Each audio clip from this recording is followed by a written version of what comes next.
Hey everybody, I'm Christina Kristina. Welcome to the Daily Reads book series. And before we get started, please hit the thumbs up. Let me know I'm doing okay. I'm trying to get at least 10 likes, thumbs up on a video. Right now it seems impossible, but I'm hoping you guys come through and make it work for me. Once again, we are starting season 3, and our numbers are out of order. I don't know why, but Evolution is the first one as listed for the season. If you do a series list, Evolution comes at first, but you see Ensigns of Command is 149. But Evolution is 150, but you watch 150 first. This takes a few minutes to work out.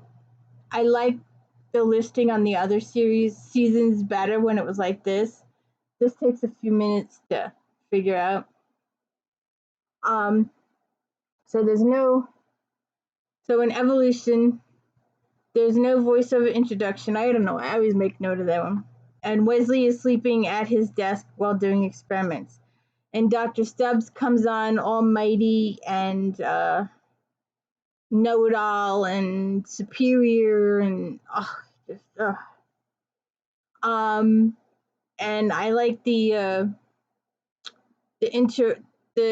Stubbs is there, the ship begins to malfunction, and I love the interaction between Wesley and his mom. It's so cute.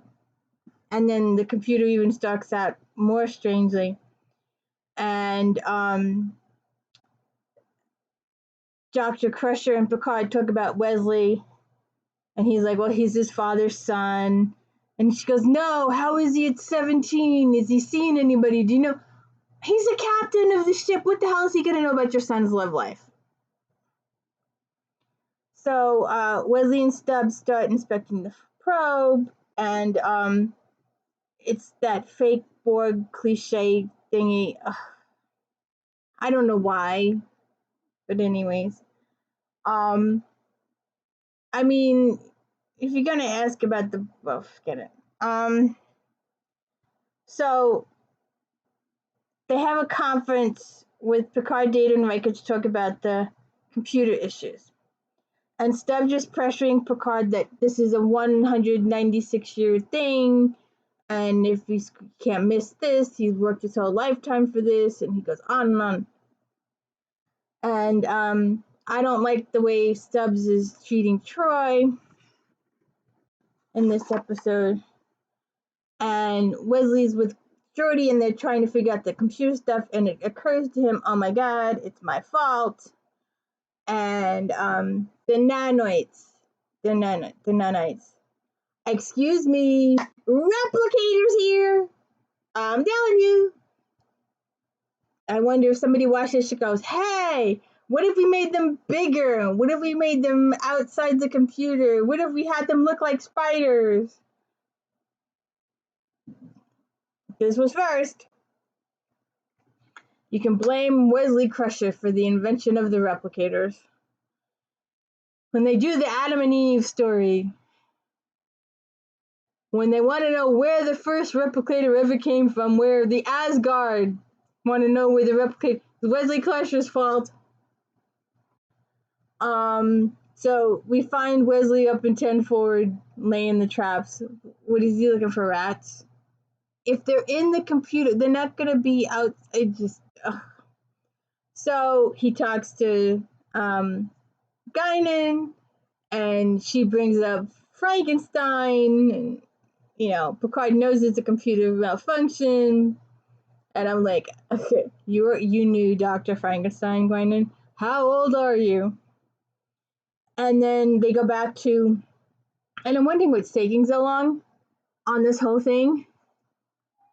Because he was laying traps, and he did know that it was kind of his fault, but he doesn't tell anybody for a while. And then Wesley and Stubbs are back in the shuttle bay again, and they're talking about baseball statistics.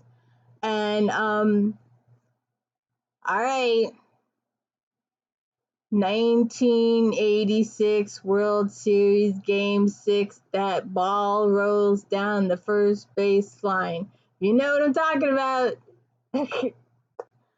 um, so Wizzy goes back to his experiment, and his mom finds him, and she's trying to have this really good talk with him, and then he spills it.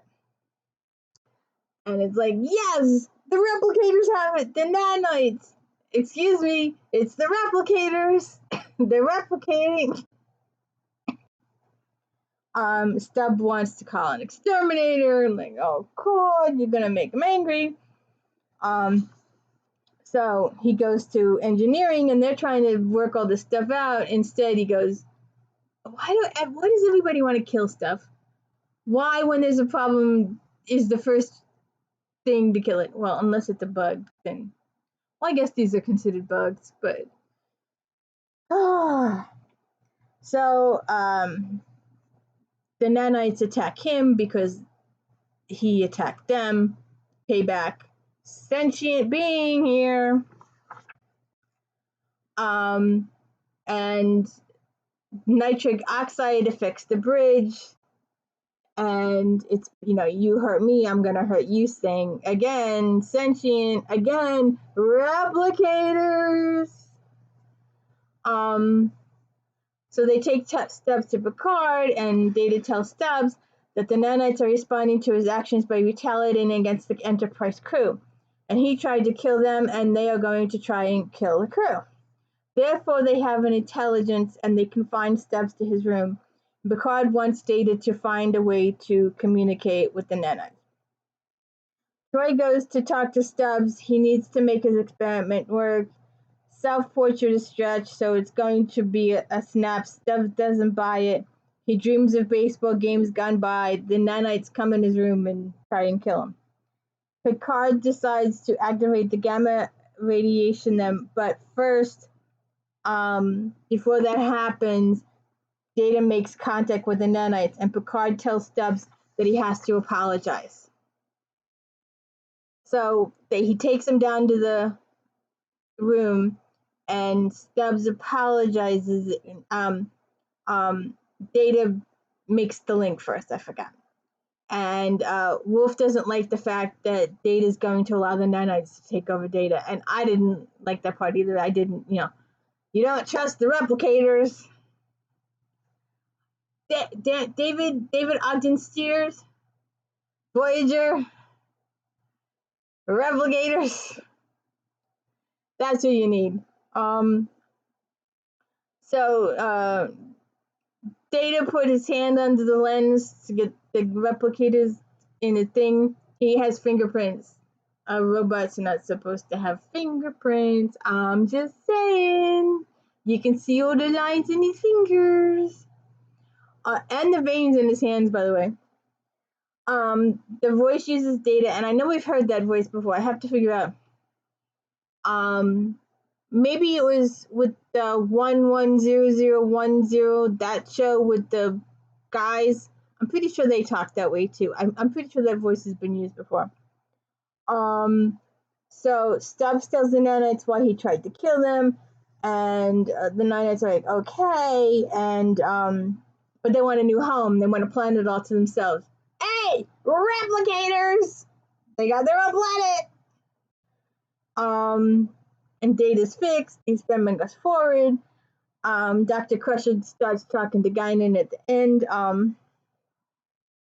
And it just, first she's like, talking to her, normal, what is he doing? And he's professional and the whole 9 yards. And then she sees him with the girl, and that's natural, and he's supposed to be that way. And then she's like, she twists from like doctor or third party overseer to a mom.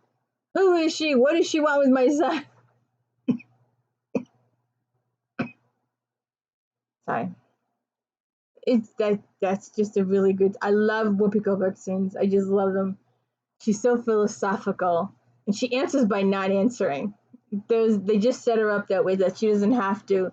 That she's knowing, and she's like, you need to figure this out for yourself. She's just so good at this role. This role was just made for Whoopi Goldberg.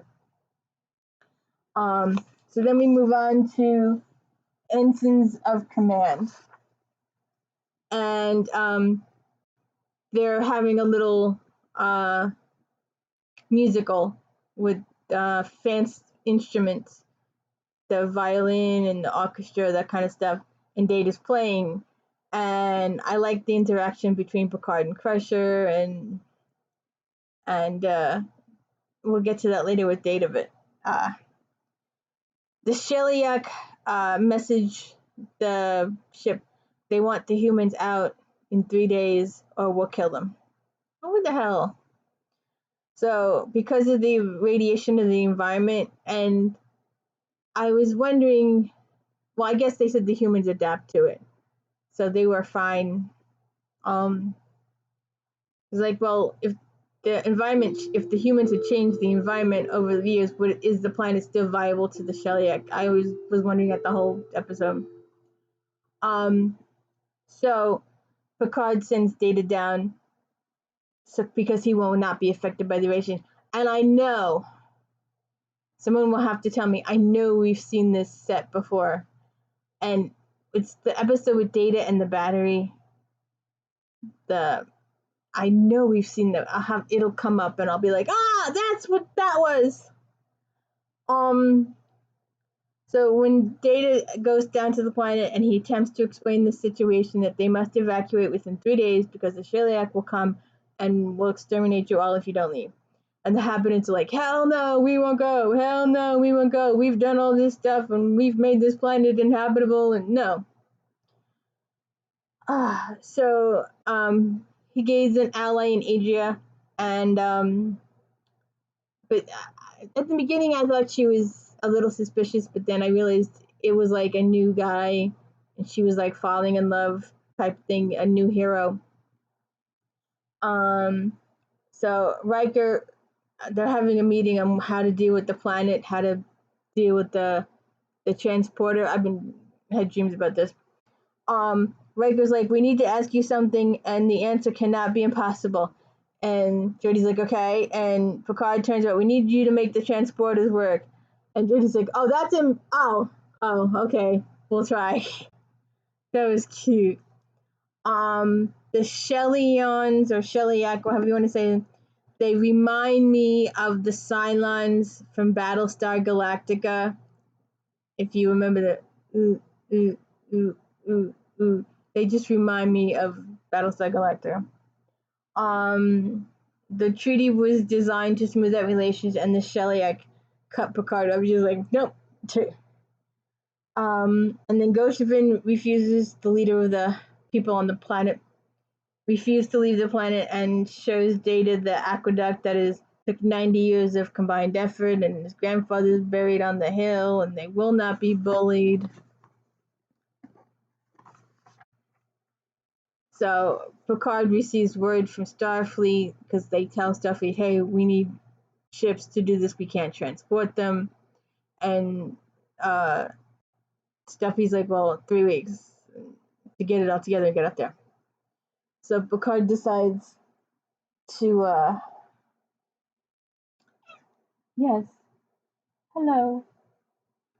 Picard decides to go run interference with the Sheliak and meet them halfway, so he can get a few more time. They can get more time. Maybe if they meet them halfway, they can get an extra couple days, whatever. So Data reports he's having trouble with the planet inhabitants. So Riker tells him to use that fancy positronic brain of his to carry off the mission. And Adrian kisses Data. Like I said before, she was falling in love. And he just doesn't react. And Data's honest. He's brutally honest. And I've talked about this before. Data's one of those people. Have you ever met really, really, really massively smart people? I mean, like, remember Sheldon from Big Bang? Or any Mensa people. They are so brilliant, book-wise, knowledge-wise. But socially, they're like 5. it's hard to explain. So Goshevin calls a town meeting, and I'm wondering, there must have been like 20, 25 people tops. For a town of 15,000, I guess they just wanted a sample population. Data gives a speech about how they're going to fight bravely with dignity and lose and die. And one of the kids, if you watch the camera pan, and they must have just left it in. One of the kid rolls his eyes so far back in the head, he falls into whoever's behind him. It was funny. You have to like watch it slow. Goshevin doesn't believe him and claps his hands. Goshevin is willing to risk their lives and for their beliefs, and the town stand behind him. And then here you die, says Data. Troy and Picard talk about the Shellyak, and a small group meet with Data and decide to leave, since when is talk trouble? And Goshevin electrocutes Data and shuts him off, and Picard and Troy go to the Shellyak ship to talk. And I've always wondered why Picard took Troy. I'm still thinking the Cylons from Battlestar Galactica, they were robots. And I can't see the Shellyacs as, I guess, well, they are beings, but I don't know. I was like, do they have feelings? They were just so rigid. They still remind me of the Cylons. And so he says Picard jibber jabs and he sends him back to the Enterprise. And Riker's like, I guess the Shellyak hung up on us again. Yes, they did. Alright, so Data regains consciousness.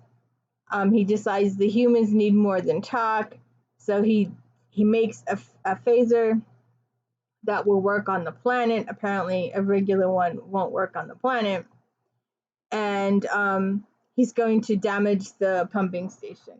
And Data stuns the people as he damages the pumping station. He makes the point that he is only one, but the Shellyak are many. They will kill you from orbit. You will never see them. Things can be replaced, but lives cannot.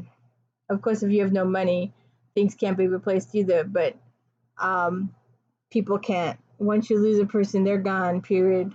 And we will talk about that again in Who Watches the Watches. So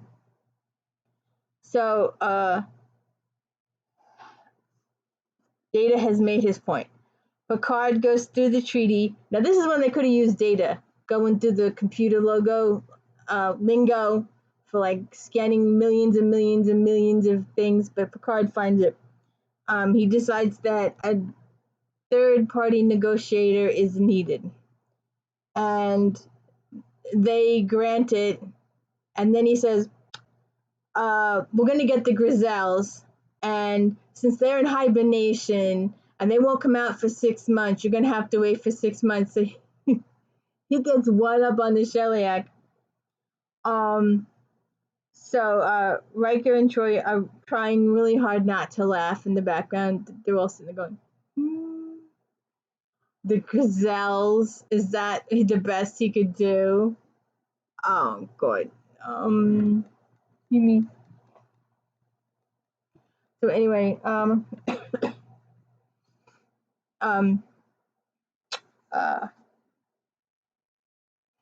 Picard too, he's trying to hold it. The Shellyak says no, and Picard says treaty is null and void. Shellyak decides to renegotiate, and Picard cuts them off. He's getting them payback from gibbering. And he goes over, looks at the Enterprise plaque. He's stalling. He walks around, and the Shellyacs agree to 3 weeks and then leave. And Adrian wants to know if Data has feelings for her. He's a robot. He's a computer. But technically, Measure the Man proved that Data was a sentient being, and I still think he has feelings for Tasha. And he feels for his friend. So he does, in a way, have feelings. he does in a way have human feelings. This line between, feelings and mechanical are bending here. So she's like all disappointed that, Data is trying to explain to her that I'm a machine and all that kind of stuff. And so he kisses her back because she had kissed him previously. And he said, well, you appeared to need it. So Data talks to Picard later on about his musical performance. And Picard says he was showing feelings. And again, we're having this feeling talk. Now, I hate it when it's like Data has self-doubt. Like, he doesn't believe that his music shows feelings, but he combined the talent of two different composers to make a third talent, his own talent. And Picard is trying to, give him praise. And how many times is someone telling you did a good job or whatever, and you're in the back of your mind, you're going, yeah, right. Like, I've only got 2 likes on this video. But anyways, so Data spats some technical stuff with names of the people of superior talent. And like I said before, Picard said he combined the talents to make a third. And Data needs to learn how to accept a compliment. Okay. On to survivors. The elderly couple. Oh, there goes Riker. Wait a minute, let's go back. The elderly couple. They're not who they appear to be. The voiceover by the captain says that they received a distress call, and when they get there, they find no ship attacking, and Troy doesn't sense any inhabitants. It looks like the entire planet has been destroyed except for a patch of vegetation and a building. Troy is worried. The 2 survivors she senses are different in some way. They go to the building and they find 2 elderly humans, and this reminds me of the caretakers from Voyager. You watch the caretaker episode. It's like the elderly couple. Worf tells Kevin he admires him to use a non-functional weapon to keep the team away, and also the leg thing of catching Riker. Data finds a music box, and Rashawn tells him to play it, and that's the music that Troy will hear throughout the entire episode, is that music box. Kevin tells them they don't want to go to the Enterprise. The senior staff meeting trying to figure out how the couple survived the attack. Riker can see that Troy is having trouble, and Picard can see that Troy is having trouble. So she goes back to her quarters. Worf and Picard talk about the fact that they can't find any trace of who attacked the planet. And Troy cannot stop hearing the music. They see her in her cabin, her room, whatever, and it's so loud. And when the captain goes to check on Troy, she lies and says she's okay, but then she confesses that when she tried to get a feeling about Kevin and his wife, the music started playing, and it's playing louder and louder and louder. He just tells her to get some rest. Why doesn't anyone figure out there's a connection between the music box and when she started to try and figure out Kevin? And then mysteriously an enemy ship appears. It appears very big, very powerful.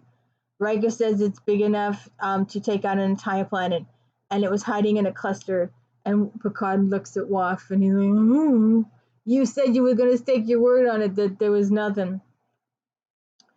The ship fires at them and does no damage, and when the Enterprise fires back just a warning shot, the other ship takes off and they are unable to catch it. Picard gets the feeling that they are being played with, so he decides to stop chasing the ship and go back to the planet and talk to the elderly couple. And the music box is getting louder and louder, and Troy is just in excruciating pain.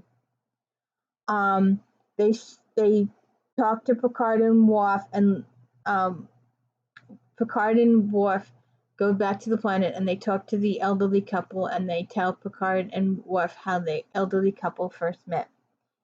And Picard tells them about the ship and continues to question them as to why they were spared.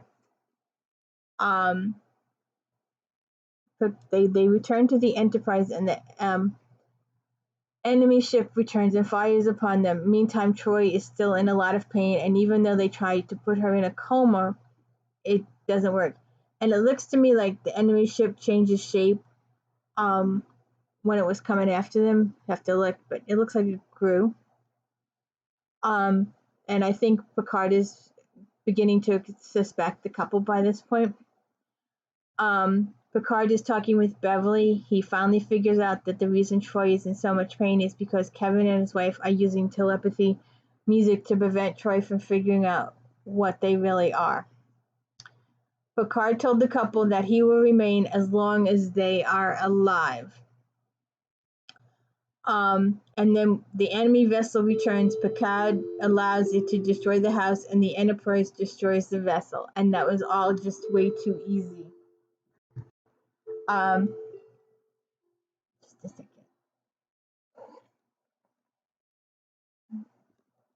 Sorry.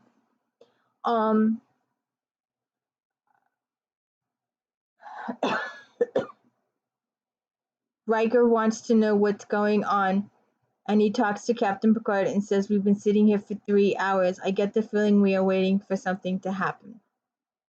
Picard says, "We went to the planet and found 2 people, but there was only really 1 survivor." See, he's figured it out. And then the house and the grass and everything else returns the way it was. Kevin fixes Troy and confesses all. Okay. Who watches the Watchers? So there is a voiceover to this, sorry. And it turns out the scientists are observing the Mitakin's planet.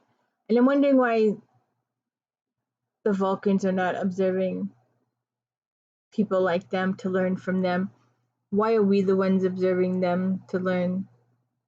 Because Picard says stuff at the end, and it just, I'm like, oh, we'll get to it. So their generator fails, and one of their scientists is hurt when he falls out the window. And then Liko and his daughter are going up to the sundial, and it's her first official day as official recorder, and she's all excited.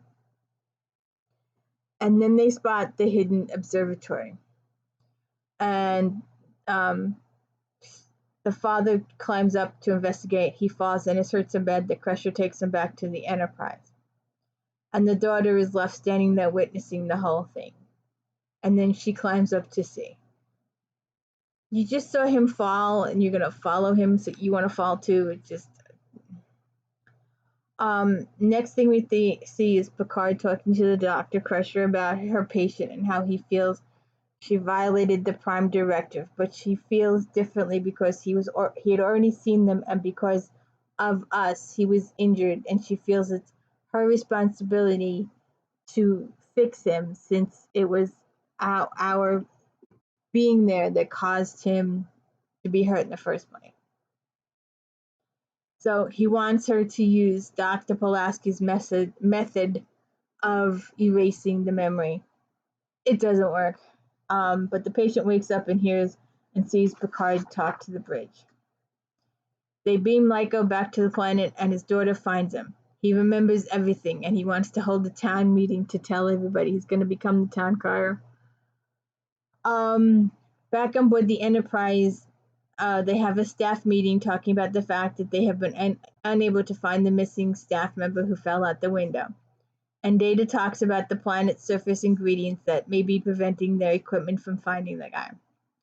Troy and Riker are going down to the planet disguised as Minotakans. They could have just got a couple Romulans, or Vulcans. There's probably a whole bunch of Vulcans on the ship, but I guess it wouldn't have worked because we needed Troy and Riker. They put them together. See, look, we, the fans, want them together too. And, this is what I was saying before, that I was wondering why the Vulcans are not studying the planet race. I mean, it is their race. The these people are part of a form of their race, but why are we the ones being nosy posies studying a different race? Like, we're just curious people. I guess that's what we are. So Riker and Troy go down to the town meeting, and Troy tries to tell them it was all a dream. But when they capture Palmer, it goes out the window, and it's too real for them. The leader of the observers is pressuring Picard to get Palmer back. Picard wants to get Palmer back, but doesn't want to violate the Prime Directive any further. Troy creates a diversion so that Riker can rescue Palmer because they've captured Palmer by this time. And he's injured and stuff, and he runs around the rocks. But in the meantime, the daughter was going to go at the party to search, and then she remembers, oh, the sundial, and she goes back and she spots Riker's taking Palmer out. So they go after Riker and Palmer. And now they come back to the meeting room, and they decide, well, if it'll make Picard happy, they'll hurt Troy. And Troy's like, no. So the leader, Nico, says, no, we shouldn't hurt her yet. We don't know what Picard really wants. So they have a staff meeting talking about how the Mintok can see Picard as a god. He wants Picard to go down and masquerade as a god. And Dr. Barron says that without guidance or 10 commandments, this small violation will lead to holy wars, inquisitions, whole 9 yards. And Picard's like, no, we got to stop this now. So Picard goes down to, well, they beam Nuria up on the Enterprise, and she's on her knees praying to him and all that kind of stuff. And he's like, no. He goes, look, I'm flesh, I'm blood. And he has this talk with her, and how about her people lived in caves, and then they learned how to make huts, and then they learned how to clothing and how they evolve. And it looks like she's buying it until she wants him to restore life to the people that died last year. And he's like, no, I can't restore life to people that died. So then he takes her into the sick bay, and the lady dies, and she sees that even though they have all this technology advancement, they still cannot bring people back to life. So, but back on the planet, they're still talking about hurting Troy to please Picard. So, Nori finally gets it, that, you know, they're just people and they're just in more events than we are. So he takes her back to the planet, and Nico still doesn't get it, and he shoots Picard in the shoulder here, and he bleeds. Then he understands that Picard is human. It isn't until Picard is bleeding all over the place that he understands that Picard is human, or mortal, or whatever you want to call it. So they show them the next scene is Picard showing them the observation desk and explaining to them that we can't interfere with you, and he talks to them about the Prime Directive and how they must learn to advance the civilization on their own. And, you know, that was my favorite. I think it was my favorite episode of the 4 was the Watchers of the. So we had the Evolution, the Ensigns of Command, the Survivors, and Who Watches the Watchers. And I forgot to mention previously, Dr. Crusher's back! Gates McFadden's back! Yay! Yay! Yay! Yay! Sometimes we get our wishes as fans, sometimes. If any of you are sidetracked, Alex, I think that's his name, Alex. I need to find out how that petition's going for Stargate for David Bradwright. We shall see. So stay tuned for more of my Star Trek Next Generation. I still gotta figure out, you know, you really can't see these discs at all. Who decided to make them all gray? I have no idea. And every time I take them out, they fall. But anyways, please hit the old thumbs up. Please like and subscribe to the channel for me, please. Please help me get my goal of at least 10 likes to a video, any video, maybe this video. It'd be great. Thank you. Have a good one. Sorry about my cold.